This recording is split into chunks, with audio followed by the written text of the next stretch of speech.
오늘 하나님의 말씀 보겠습니다. 마태복음 14장 22절부터 33절까지 말씀 한 절 한 절 교독하겠습니다.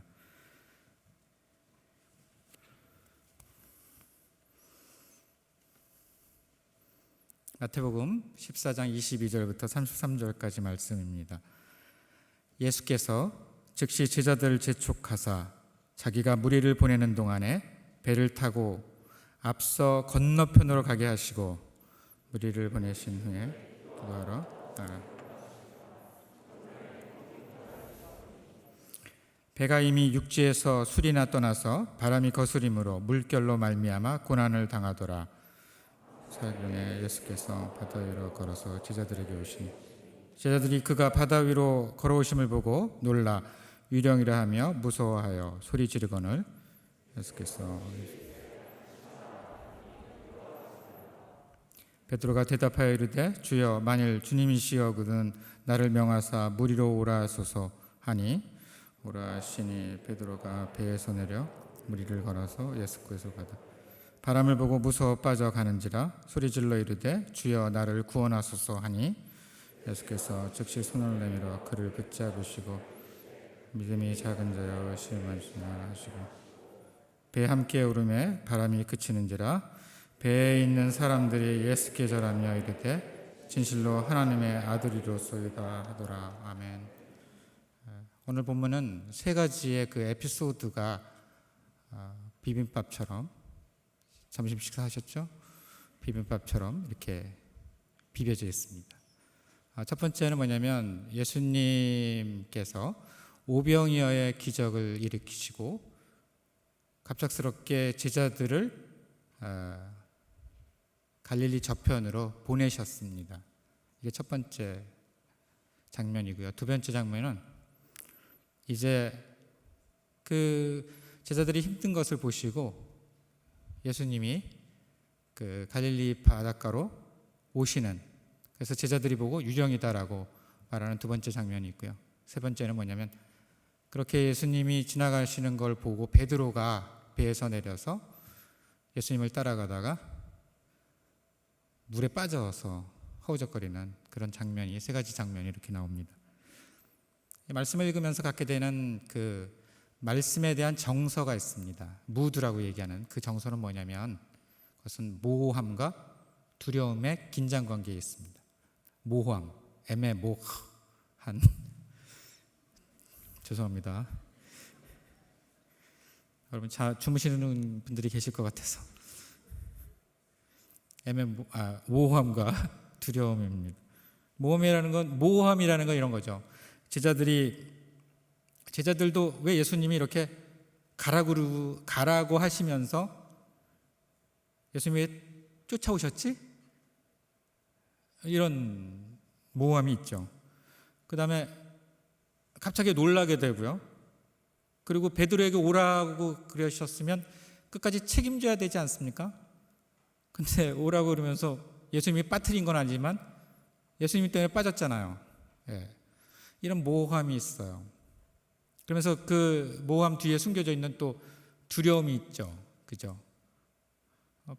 정말 그 밤 사경이라 그러면 새벽 3시부터 6시까지의 시간인데 가장 어두운 그 시간에 그리고 바람이 부는 그렇게 힘든 그런 상황 가운데 놓여 있는 제자들의 모습들 가운데 두려움이 있죠. 우리 삶에 두려운 상황 가운데 만약에 이런 모호함이 없다면 어떨까요? 여러분, 우리 삶에 그런 모호함, 우리 삶에 모호함이 없이 정말 어떤 정확함, 클리어한 그런 일들만 있으면 어떨까요? 성경의 인물 속에서 그것들을 쭉 찾아보면 성경의 인물은 그 모호함과 그 모호함을 해결하는 그런 일들로, 그런 인물, 그런 사람들의 그 이야기들이 얼마나 많은지 모릅니다. 오늘 베드로가 두려운 상황 가운데 있었던 베드로가 그렇고요. 그 다음에 자식을 바치려는 상황에 놓여 있는 아브라함도 그래요. 그죠? 독자 이삭을 바치라고 하는 그런 어려운 상황 가운데 있는 아브라함이 그렇습니다. 홍해 앞에 서 있는 모세, 이게 지금 자막이 안 나가고 있나요? 자, 홍해 앞에 서 있는 모세, 지금 올려주시면 돼요. 홍해 앞에 서 있는, 3번 얘기했습니다. 네, 홍해 앞에 서 있는 모세, 여러분 생각해 보세요. 홍해 앞에 서 있는데 모세가 그냥 홍해 앞에서 홍해를 그냥 보기 위해서 섰습니까? 그거 아니죠. 뒤에 누가 와요? 네? 애굽 군대가 오죠. 그리고 모세는 어떤 책임을 갖고 있어요? 이스라엘을 인도하는 책임이 있잖아요. 그죠? 이스라엘을 인도하는 그 책임 갖고 있는 절대절명의 그런 책임감 앞에 있는 모세는요, 또 다른 두려움이 있죠. 그 다음에 골리앗과 싸우는 다윗은 어떻습니까? 네. 제가 긴장했어요. 제대로 나와서. 골리앗과 싸우는 다윗은 어떻습니까? 큰 벽이죠, 골리앗. 우리의 넘을 수 없는 그런 큰 벽이라고 생각하는 그런 인생의 문제들을 만나게 되잖아요. 여러분들한테도 있는지 모르겠지만 이제 이렇게 인생을 살다 보면 그런 벽을 만나게 되죠. 그럴 때 어떻게 할까? 포기하고 도망갈까? 이런 생각들을 하게 되죠. 그 다음에 우연히 그리고 갑작스럽게 나한테 다가온 여러 가지 어려움들이 있습니다. 교통사고라든가. 오늘 성경에서는 한센병 환자의 나아만, 엘리사의 말을 듣고 엘리사가 7번인가? 7번 요단강에 가서 몸을 씻으라고 그러잖아요. 그럴 때 이 나아만이 생각했었던 건 뭐냐면, 아니 왜 하필 요단강이야? 우리 동네도 좋은 강 많은데 해야 될까 말아야 될까 하는 그런 선택의 두려움, 그런 것들을 경험하게 되죠. 우리가 경험하는 그런 두려움, 절망, 포기, 분노, 이런 비빔밥들이 이렇게 쌓여서 내 속에 있을 때 저도 이런 정리되지 않은 이런 감정들, 정리되지 않은 이런 모습의 저를 발견하면서 너무너무 깜짝 놀라는 것이 아니라 너무 자연스럽게 저를 받아들이게 되죠. 나이가 든다는 것은 요즘 저의 가장 큰 그 생각은 뭐냐면 어떻게 준비하면서 앞으로 살아갈까. 그런데 준비되지 않은 현실이 있어요. 그럴 때 가족들은 어떻게 해야 되지? 자녀들에게는 어떻게 해야 되지? 이런 생각들을 하게 되죠. 여러분 어떻습니까? 오늘 일부 지체들이 여기까지 왔는데 20대잖아요. 20대는 어떤 생각들을 하고 있습니까? 30대는요? 40대 이하는 안 묻겠습니다. 오늘 말씀을 생각하고 정리하면서 오늘 말씀은 한 가지 주제를 갖고 있어요. 그 주제는 뭐냐면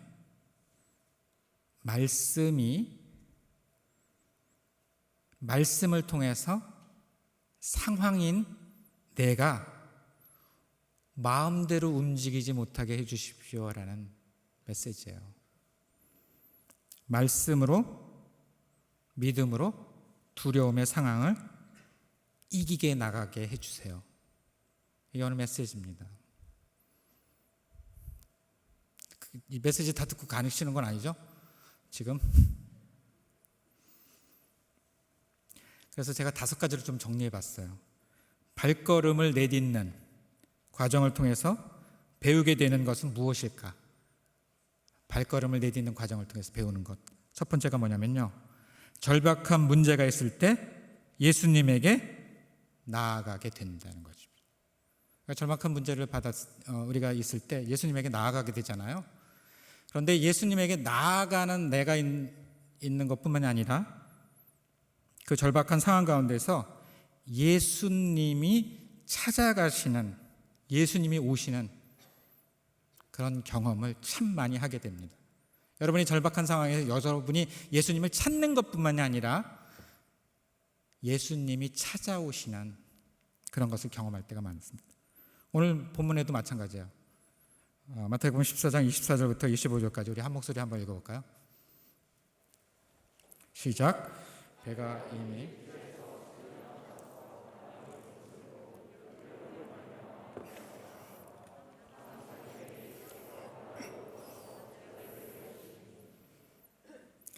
신앙은 절망에 대한 반응이에요.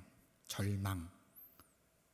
신앙은 어려움 속에서 믿음을 선택하는 것입니다. 신앙은 그래서 절망과 대화하는 것이 아니라 예수님과 대화하는 것이고 예수님과 관계하는 것입니다. 신앙은 그래서 말씀과 대화하는 것이에요. 예수님이 찾아오시잖아요. 그리고 예수님이 말씀하시잖아요. 누구든지 목마른 자들아 다 내게로 오라.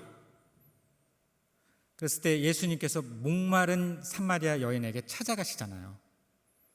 그녀의 아픔과 그녀의 상황들을 보시고 그랬을 때 만난 사마리아 여인이 어떻게 돼요? 물동이를 버리고 자기 동네로 가서 예수님을 증거하게 되잖아요. 그것뿐만 아니라 조카 아브라함과 조카 롯이 있잖아요. 그럴 때 조카 롯을 떠나보내는 아브라함이 있습니다. 그럴 때 아브라함에게 찾아갔어요, 하나님이. 그럴 때 제일 먼저 했던 게 뭐냐면, 저는 이 말씀이 참 마음에 와닿습니다. 뭐냐면 너는 눈을 들어. 내가 지금 어떻게 하고 있는 거예요? 눈을 깔고 있는 거죠. 희망 없음 가로 열고 가로 닫고. 눈을 들어봐. 그리고 하시는 말씀이 뭐냐면 동서남북을 바라보라, 이렇게 말씀하세요. 동서남북을 바라보라는 것이 무엇은 의미냐면 가능성이 열려 있다는 것입니다. 그리고 종과 행으로 다녀보라고 말씀하십니다. 이렇게 절박한 문제가 있을 때 우리가 찾는 예수님도 있지만 우리를 찾아오시는 예수님이 계셔요. 그래서 우리가 절박한 문제에 만났을 때 우리가 어디로 갈 것인가? 난 어떻게 해결해야 되지? 그럴 때 우리가 갖고 있는 쉬운 방법은 뭐냐면 쉬운 곳으로 가요. 익숙한 곳으로 갑니다. 저는 그걸 우상이라고 얘기합니다. 우리가 문제 있을 때 어디로 가요? 여러분들은 아니지만 점집으로 가잖아요. 어떻게 해야 되지? 내가 조종할 수 있는 곳으로 가거든요. 그런데 예수님께서 오늘 말씀을 통해서 보이는 건 뭐냐면 내가 찾아가겠다는 거예요. 내가 너를 찾겠다. 찾아가서 내가 너와 함께 있겠다. 저는 이 첫 번째의 이 말씀이 여러분이 절박한 상황, 두려움에 속해 있는 그 시간에 여러분이 먼저 생각나는 말씀이길 원합니다. 두 번째 말씀 뭐냐면 우리와 예수님의 간격이 우리가 다가가기에는 너무 크다는 사실을 깨닫게 돼요. 그렇잖아요. 우리가 신앙인으로 사는 것이 여러분 쉬운 일이 아니죠. 여러분 학교에서, 직장에서, 그리고 또 여러분이 속한 공동체에서 신앙인으로 사는 것은 그렇게 쉽지 않습니다. 주님이 하신 그 말씀과 믿음을 지키는 일이 지금 현재의 나의 신앙의 상태와 차이가 있어요. 그래서 우리가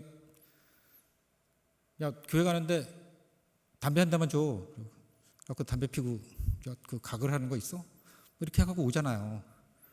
너무 좋은 분이죠. 그렇게 각을 하고 있는 거 얼마나 좋습니까? 그럴 때 예수님의 수준과 나의 수준이 차이가 나면서 오는 현상이 뭐냐면 포기하게 되죠. 그래 난 이제 그 신앙을 안 지킬 거야. 난 이제 내 마음대로 살 거야. 이런 포기들을 하죠. 마음 한구석에서는 그래도 지켜야 되는데 포기하는 그런 마음들이 있습니다. 그런 다음에 또 뭐냐면 위장 있죠. 위장. 그냥 안 그런 것처럼 담배 피면서 그냥 담배 피는 게 나쁘다 뭐 이런 것들, 건강 이런 얘기를 하려고 하는 게 아니에요. 그러니까 내가 내 자신을 속이면서 한 위장하는 게 있어요. 그리고 자기 합리화가 있습니다. 이건 이래서 못하고 나는 이런 상황 때문에 안 되라고 하는 자기 합리화가 있습니다. 이런 것들이 왜곡된 신앙과 왜곡된 신앙의 가치들을 만들어내죠.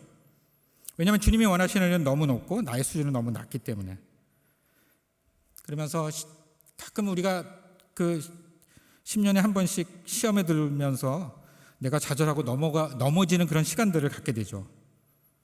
그래서 좌절하고 포기하고 울고 그러다가 다시 돌아오고 그러다가 목사님 좀 만나주세요 뭐 그러다가 또 그냥 교회 안 나오고 뭐 이런 상황들, 사사기의 생활들을 계속 반복하게 되죠. 그래서 좋습니다. 저는 이게 되게 좋다고 생각해요. 그래도 괜찮다. 왜냐하면 이런 생각을 해봐요. 이 차이 나는 것이 뭘까를 저는 한번 좀 생각해 봅니다. 뭐냐면 예수님이 그 40일 금식하고 나서 제일 처음에 받았던 예수님의 유혹이 있습니다. 세 가지 유혹, 세 가지 템프테이션을 얘기하죠. 그 세 가지 시험이 뭐냐면 돌이 떡이 되게 하는 거죠. 그죠? 여기까지 아시죠? 그죠? 따라오는 거죠. 돌이 떡이 되게 하고요. 그 다음에 두 번째는 뭐예요? 높은 데서 떨어지는 거잖아요. 그렇죠. 높은 데서 떨어지게 내가 너를 받쳐주겠다. 그 다음에 세 번째로는 너가 절하면 이 온 세상을 다 주겠다. 이 유혹, 이 시험을 하죠. 예수님에게는 시험이지만 저에게는요, 저는 한 번도 이게 시험이라고 생각해 본 적이 없어요.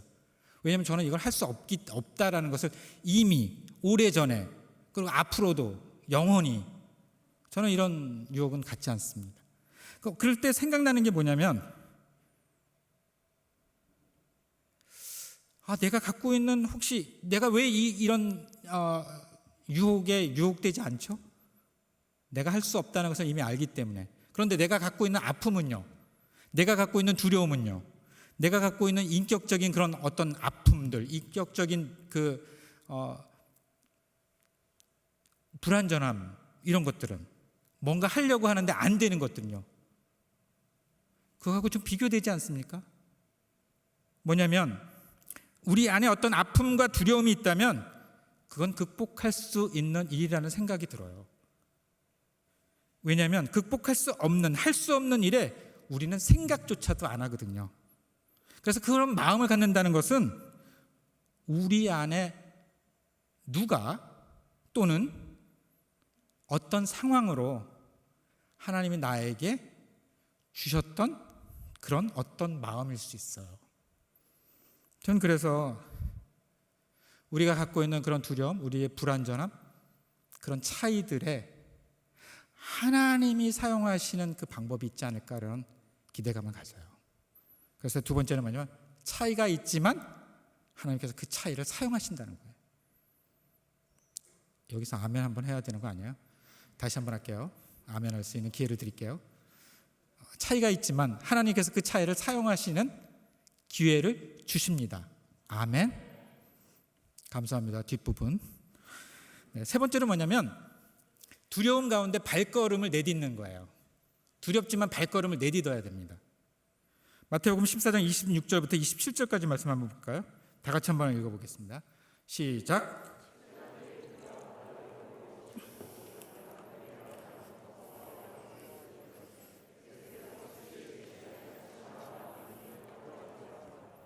여러분, 그 배에 계속 있으면요, 발걸음을 내딛는 순간을 잊어버리게 됩니다. 발걸음을 내딛지 않고 동동 그 배에 있으면서 걱정만 해요. 여러분, 갈릴리 바다는 어떤 바다냐면요, 민물 호수죠. 그 갈릴리 호수에 있는 갈릴리 호수를 게네사렛 호수, 긴네렛은 그 하프거든요. 하프 같이 생겨갖고 그런 여러 가지 이름이 있지만 이런 물 미세 상황은 다양하게 이렇게 돼 있어요. 화산으로 이루어진 그 호수거든요. 그래서 이게 밑에 그 상황들은 어떨 때는 낮게도 있고, 그리고 또 깊게도 있고, 높게도 있고, 그러다 보니까 그 물길을 잘 알아야지만 고기를 잡을 수 있고, 그리고 수면의 높이 또 다르고, 물길이 빠른 곳, 느린 곳, 이런 것들이 다 다릅니다. 그래서 지형을 잘 아는 베테랑인 그 어부들이 이 어업 활동을 하기 그렇게 쉬운 곳은 아니고 네, 초보자들이 하기는 쉬운 곳이 아니고 베테랑 어부들이 하는 그런 곳입니다. 그런데 오늘 제가 한 가지 말씀드리고 싶은 것은 뭐냐면 그 갈릴리에 있었던 갈릴리 그 바닷가의 어떤 이야기들이에요. 그 숨겨진 이야기, 그것은 뭐냐면 상식과 사건이 연결돼, 여기 지금 보여요. 상식과 사건이 연결돼 트라우마를 만든다. 가로 열고 사연을 만든다. 이렇게 되어 있죠. 계속 이거는 보여주세요. 여러분, 그 당시 갈릴리 호수에 퍼졌던 어부들만이 가졌던 상식들이 있잖아요. 날씨가 맑으면 고기가 잘 잡힌다. 이게 상식인 그런 상식들이 있습니다. 그런데 그 상식이 그냥 있는 것이 아니라 고기를 잡으면서 생기는 어떤 일들이 있어요. 그걸 사건이라고 그래요. 사건. 상식과 사건이 만나면 어떻게 되냐면 이야기를 만들어요. 그죠? 따라오십니까? 이해가 안 가면 애우세요. 사건과 상식이 만나서 이야기를 만듭니다. 그런데 그 사건이 좋지 않은 사건일 수 있습니다. 어떤 데 고기 잡다가 물에 빠져서 죽었어요. 이거 좋지 않은 일들이잖아요. 그런데 그때 비가 왔어. 그럴 때 비가 올 때 조심해라. 이런 트라우마가 생기죠. 그렇지 않아요? 그런데 이 갈릴리에는 어떤 그 이야기가 있냐면 바람이 불면 어업하기가 힘들거든요. 그럴 때 바람이 불면, 그리고 바람이 불 때 어떤 경험을 해요. 그것이 뭐냐면 어떤 것들을 경험하냐면 바람이 불 때 많은 사람들이 죽어요. 그러니까 어떤 이야기, 어떤 사연과 어떤 사건들이 생기냐면 바람이 불으니까 유령이 나타났다. 그래서 물에 빠져 죽었다. 이 사건과 그 트라우마와 새로운 이야기가 만들어진 것이죠. 그럴 때 어떻게 돼요? 갈릴리에는 바람이 불면 유령이 나타난다가 이미 어부에게는 잘 알려져 있는 그런 일인 것이에요. 그래서 오늘 그 제자들이 바람이 불니까 예수님을 보면서 뭐라고 얘기했어요? 이게 그냥 예수님이 지나가기 때문에 갖게 되는 그런 상식적인 얘기가 아니라 이게 그들의 마음속에, 그들의 생각 속에 있는 이야기들이에요. 예수님이 지나갔는데 유령이다라고 얘기한 것은 단순히 예수님이 지나가서 흰 옷을 입고 예수님이 그 물에 나타났기 때문에가 아니라 뭐가 있냐면 그들의 제자들의 마음속에, 어부들의 마음속에 이미 갖고 있는 그 생각이라는 거예요. 그랬을 때 갈릴리 사람들이 쉽게 바람이 불면 연상하는 것이 무엇이었을까요? 그것이 아마 귀신 유령, 그것을 연상했었고 예수님은 기대하지 않았죠. 그럴 때 우리도 이런 경험 참 많이 합니다. 내가 갖고 있는 상식적인 생각들이 있습니다. 상식적인 생각이 나쁜 건 아니에요. 근데 그 상식적인 생각이 사건을 만나요. 근데 정말 트라우마 같은 사건들을 만나서 뭐를 만들게 되냐면 가짜 이야기를 만들어요. 사연을 만들어요.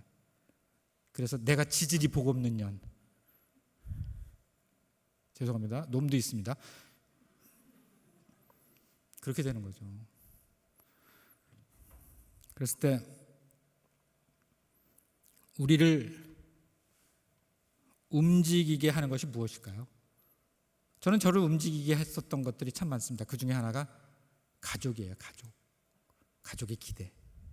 제가 외아들이잖아요. 이름도 성득이잖아요. 성스러움을 얻었다. 너는 목사가 돼야 돼. 그것도 훌륭한 목사가 돼야 돼. 그럼 여러분은 어떻습니까? 여러분 움직이는 트라우마, 상처들, 그 다음에 가족사. 우리 집 원래 이래. 또 그 전에 사귀었던 그 오빠. 여러분 성적은 어떻습니까? 그리고 젊은 일부 지체들이 있으니까 학교는 어때요? 학교.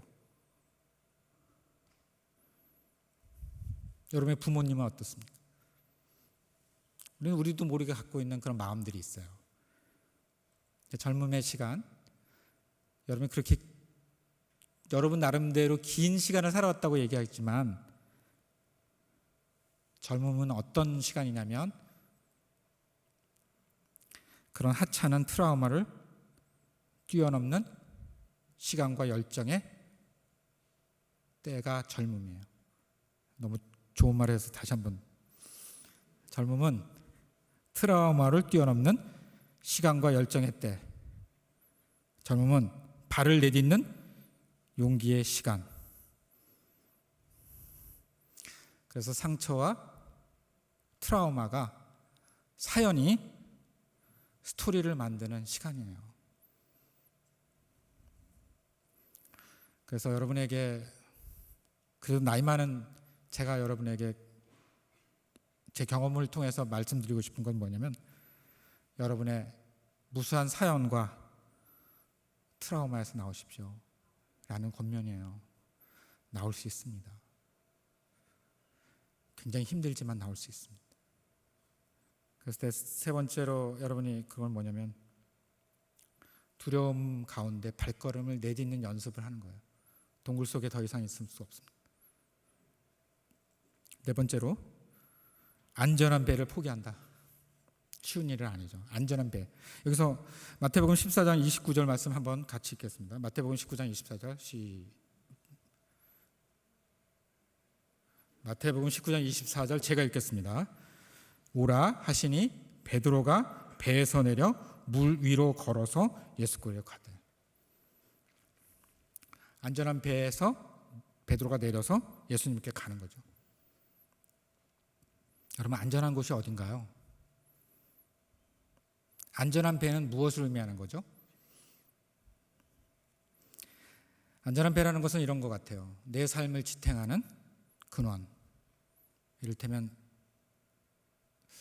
저에게는 자녀, 그리고 중요한 가치들, 그 다음에 신앙, 신념, 내가 자랑할 수 있는 무엇, 뭐 돈일 수도 있고요.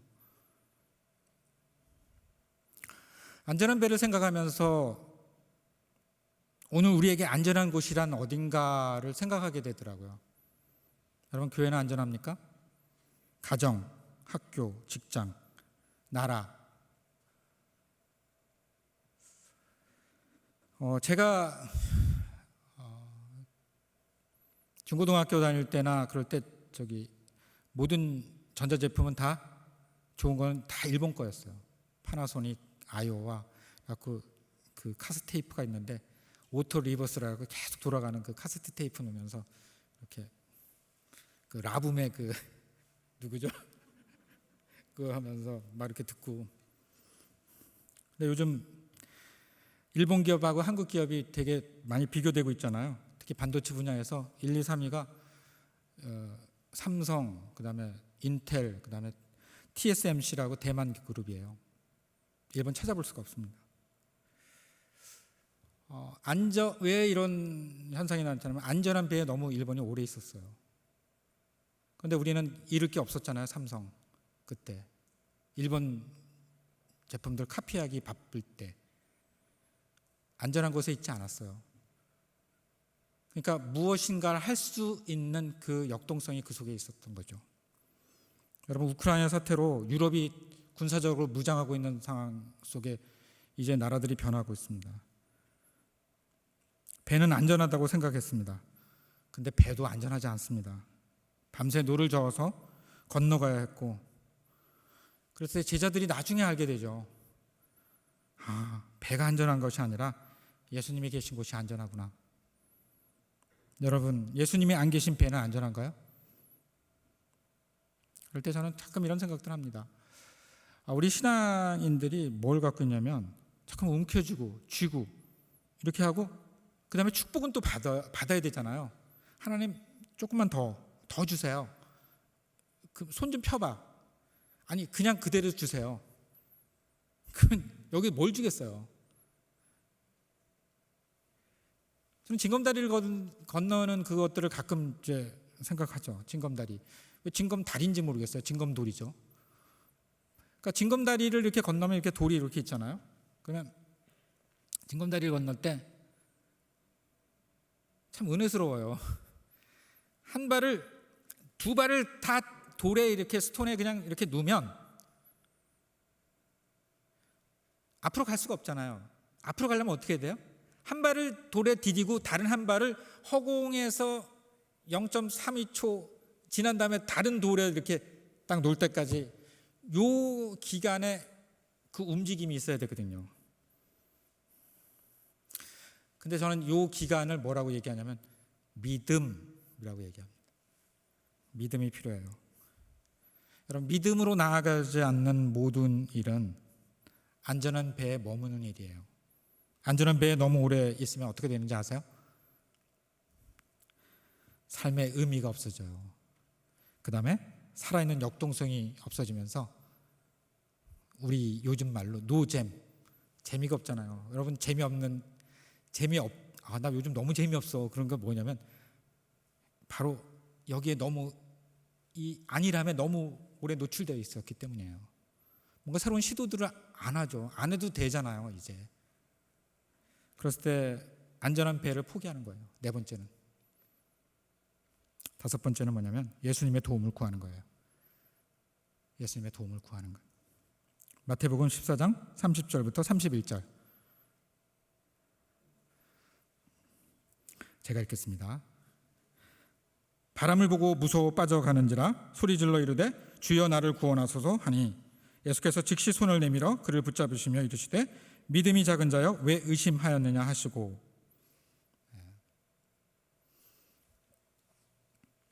신앙은 바로 이 싸움입니다. 뭐냐면 예수님에게 의존하는가 아닌가, 예수님에게 가는가 안 가는가, 예수님을 붙잡고 가는가 아니면 내 방법으로 가는가, 이 문제예요. 예배 자료 나올까, 나오는가 안 나오는가. 그럴 때 우리를 못 가게 하는 여러 가지 요소들이 있어요. 가장 큰 것은 내면의 소리예요. 아까 얘기했지만 예수님의 소리보다, 예수님의 모습보다 뭐가 더 앞서요? 갈릴리의 그 유령의 이야기들이 훨씬 더 강력하거든요. 그럴 때 우리는 마태복음 14장 27절에 예수께서 이르시되 안심하라 나니 두려워 말라, 이 말씀이 들려야 돼요. 그러면서 요한복음 10장 3절의 말씀, 문지기는 그를 위하여 문을 열고 양은 그의 음성을 듣나니 그가 자기 양의 이름을 불러 인도하여 내니라. 그가 그의 음성을 듣는다고 얘기했어요. 그런데 이제 목자는 뭐냐면 그가 자기 양의 이름을 부른다고 얘기하고 있어요. 너 거기 있지 마. 너 더 이상 그렇게 살지 마. 너 내가 지켜보고 있어. 내가 너를 지명하여 불렀어. 이렇게 말씀하고 있는 거예요.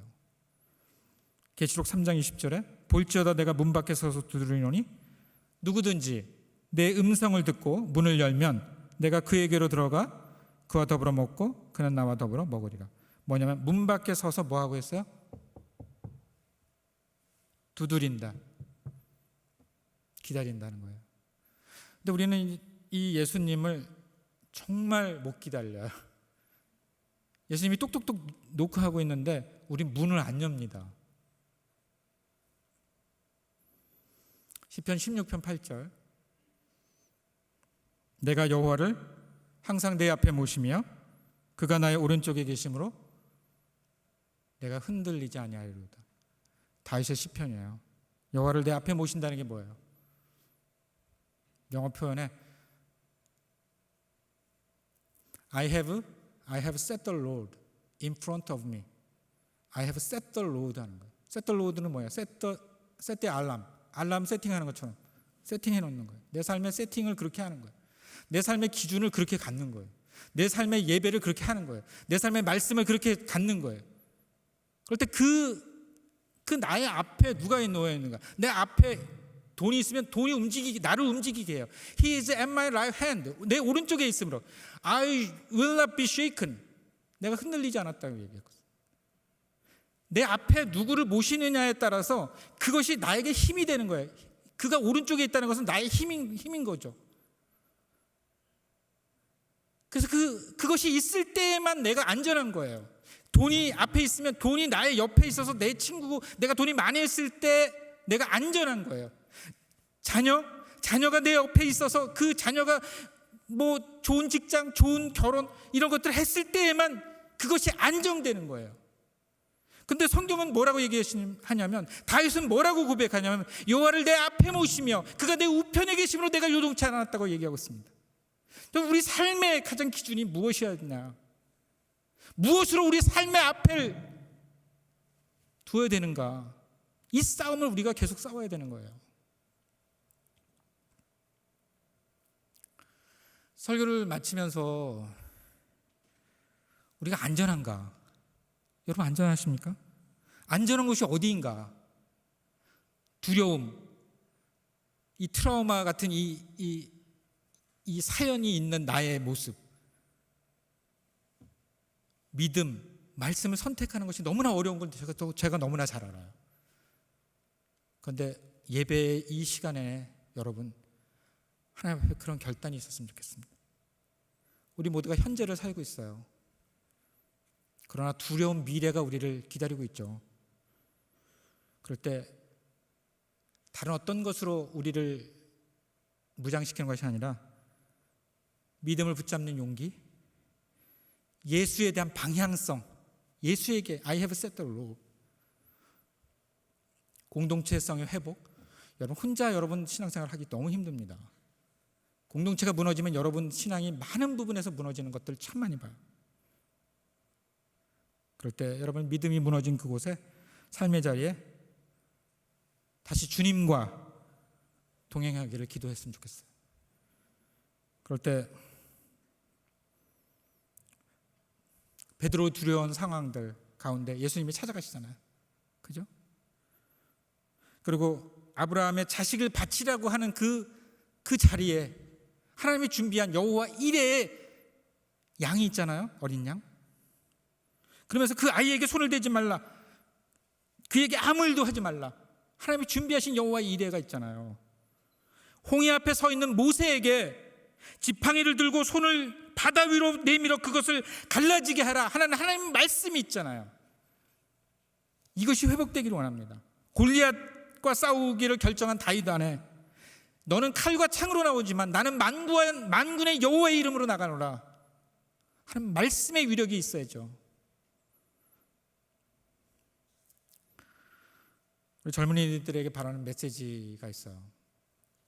첫 번째 뭐냐면 예수님이 옆에 계시는데 예수님을 보지 않고 잠깐만요, 영어로 excuse me, 잠깐만요를 우리 너무 많이 해요. 우린 돌아온 탕자처럼 아버지 집이 있음에도 불구하고 아버지 집에 너무 가기가 너무 힘든 존재들이에요. 잠깐만요, 요거 좀 하고요. 이 잠깐만요에서 좀 나왔으면 좋겠어요. 또 뭐냐면 나의 상황만 보고 계속해서 두려워해요. 상황을 묵상하고 1부터 20까지 묵상하고 다시 20부터 1까지 다시 묵상하는 그 트라우마의 사연의 이야기들을 나는 계속해서 곱씹어요. 그럴 때 예수 그리스도를 알아갔으면 좋겠어요. 그리고 나를 속이는 가짜 유령, 가짜 이야기, 그런 사연들에서 나오십시오. 믿음이신 예수 그리스도를 찾기를 바랍니다.